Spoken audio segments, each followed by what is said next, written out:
Like probably the biggest video that's ever come out of this channel in terms of views. Twilight of the is Superheroes. the Twilight of the Superheroes video, the animated, where I animated the Alan Moore's pitch, and then I did like an Alan Moore voice to narrate it and stuff. And then one of our other top videos, maybe not as high as that one, but is the one where we talked about it a little. Yeah. But I had talked about how that was like the first thing I'd ever like printed up. This is like the first thing I ever printed up off the internet. Like that's awesome. Back in the early 90s. And it's like, yeah, page after page of Alan Moore's, it's called the Twilight of the Superheroes. The Interminable Ramble is what he referred to it as. But yeah, page after page. Awesome. And look at these broken links for, I guess, like the images. Oh, that yeah, we like the love printer couldn't download them or whatever. The University of Pittsburgh print center. But yeah, being at like on a computer at the University of Pittsburgh. And like you got to take advantage of their print. Like I was gonna say, your parents were like fuming, but like you use all the ink in the printer. In my high school, we had access to the internet, but like I could care less. Like I probably did like one or two things on the like that because that was before.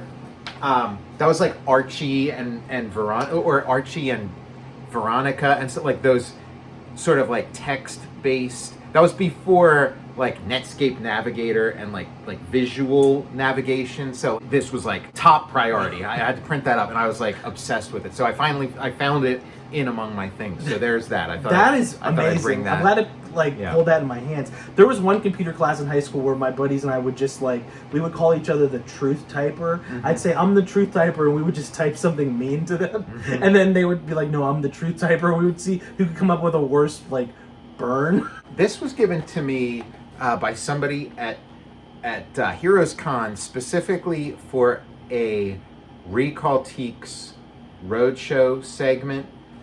It's a Land of the Lost toy. So we're gonna open this up, and again, like I need to like put Post-its on things or something because I don't remember the name of the person who gave this to me. So if you could again. Let us know in the comments. Yeah, this looks super cool. I watched this show a lot. Did you? I didn't when this came out, I was so in love with the original Land of the Lost that I was kind of like, I don't want to know about this. So I'd see it on TV, and I'd be like, yeah, I'm just skipping. So I don't know the lore of it. I was in elementary school when this came out. I was probably in like 2nd or 3rd grade. Yeah. And I love Stink. Was one of my favorite characters. Oh, was he? Can you guess why? Because he stinks? No. I'm like, I see a little bit of himself. Yeah, chip off the old block. He looks like Bigfoot. Yeah, he looks like Bigfoot. Exactly. Yeah, he's like a little Bigfoot. I mean, because this would be Chaka, right? In the original, I mean, I like this as a toy because it's like, okay, this can be my Chaka figure. Stink. I'm like, Stink picks his butt. Just like I love the look of it. And even though I didn't watch this show, it's like I recognize this guy as like one of the Dakini, or what were they? The Wakini. They had a name in the original Land of the Lost that. Stink has flipping the bird action. He was a Pakuni. That's it. He was a Pakuni. I recognize. So it's like, so yeah, this could be, if I keep this guy or you keep this guy, this could be my Chaka. Chaka. Wait, flip that over. Looks like Stink is giving. I said flipping the bird. He's giving the Italian salute. He's like, look at that. He's like. You mean when you care for a raspberry? That. Yeah, and I didn't. Yeah, I like it. I remember seeing this in stores. I didn't realize Tiger was the brand. Yeah, Tiger. That's kind of a cool brand. So we got and you got the whole cast there. Again, I don't know who any of those people are. That's kind of cool that you do. Yeah, that you were into. I'm glad because that's kind of what you want. You want like new generations. Like when you reboot something, like when they reboot Land of the Lost, a new generation discovers it. So I'm glad that you were part of that new generation. And a kid named Kevin Porter goes to the store and is pissed off because they trademarked his name. Right? He's like, fuck. Yeah, let's open it. So let's see what let's open it. See what's doing with Stink in here. Oh, he stinks. That would be great. Yeah, that'd be great if it was like Stinkor. with Yeah, not great branding feces having throwing action. having a character named Sting. So I love this yeah, guy. The great he's- sculpt. It's actually like a pretty nice figure. Yeah, good on you, Tiger. Yeah, Tiger Tiger. getting outside the comfort zone of handheld games. But yeah, it looks, there's like a little switch in the back. Yeah. I'm trying to figure out how it works. I Yeah, love he's it. supposed to. Yeah, Oh, there we go. yeah, There we that's go. awesome. Yeah, he runs a little bit. Very cool. I mean, it looks like he's got a tail. It's a pretty nice figure, and yeah, he's got his little sticks. I'm like, I was, any kind of Sasquatch adjacent character. Yeah, no, I get it. Yeah, Great weaponry. He's got a bone there. yeah, he's got like the 2001 bone. Yeah, this could also be Moonwatcher. Yeah, this could also be part of a diorama. Like, yeah, I don't know. I'm not quite getting the running to. Oh, there we go. Now it's going. Oh yeah, very cool. His arms are moving too. That's great. There we go. Look at this guy go. This is a Thank pretty cool you guy. so much. Yeah, and please put your name in the comments because I really do appreciate it.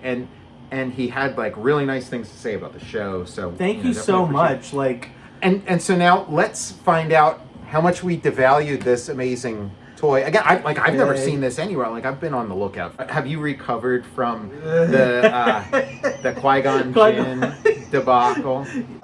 looks like $20 with $5.85 shipping. Okay. Yeah. So 18, 20, okay. 25. Not too shabby. It's not, you know what, but I would love, it is kind of, like, I'm so glad that there are Land of the Lost figures. I would love a Slee Stack. I guess that's like the 90s version of Slee Stack, but I'm like, seeing how a cool lot would of it 25. Okay, so yeah, that's not bad. We devalued it, so yeah, that's pretty cool. And I guess, Matt, is there anything you want to talk, any like outstanding business or anything that's been on your mind?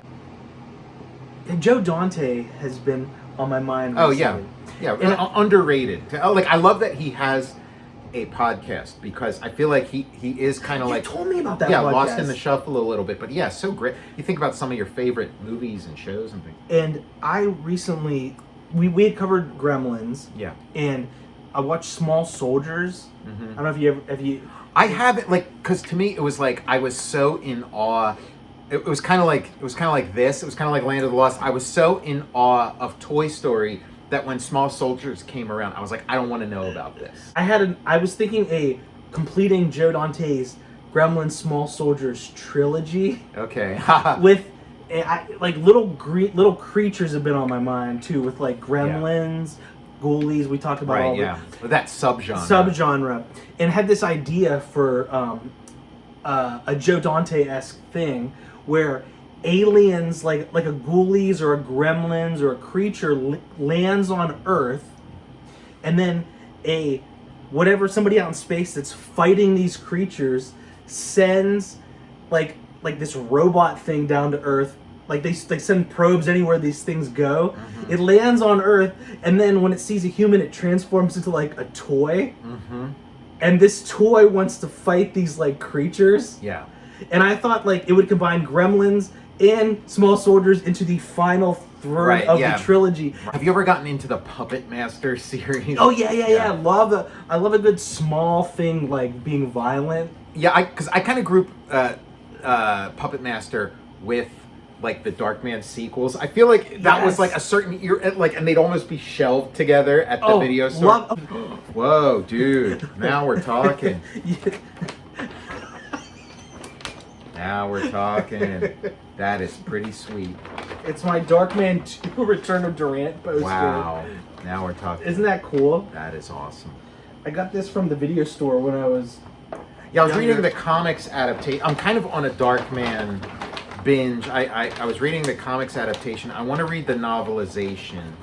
I had an opportunity to buy it and I passed it up. It was a little pricey, but I think I'm going to circle back and see if it's still there. But yeah, Darkman is definitely on the brain. The novelization, and I think I mentioned it during our Darkman episode. I was thinking where he's like sleeping in insulation in the alley after he escapes from the hospital, and I thought it would be so itchy. There's a couple scenes in the comics adaptation that aren't in the movie, which makes me think, oh, you know what though? I saw, reading old Nintendo Powers, and I was reading like an issue where they were talking about the Darkman video game.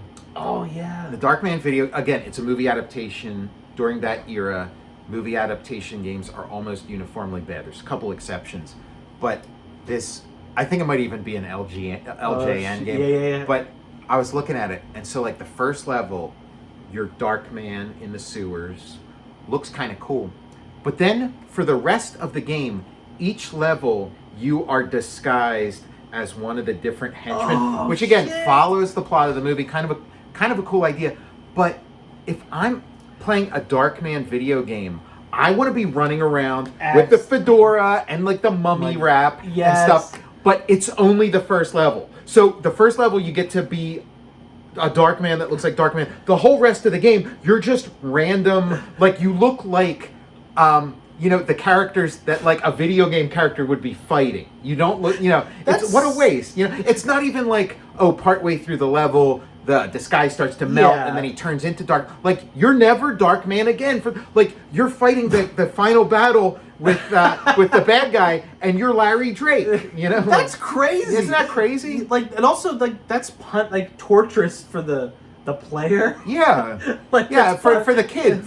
Can you imagine a kid wanting to play a Darkman game and he's only in the Darkman costume for like the very first level? Oh, the game also looks like it sucks too. In addition to that, I'm Tom Scioli, author of Godzilla's Monsterpiece Theater, a new series from IDW Comics coming in October. Ask your comics retailer to reserve a copy for you.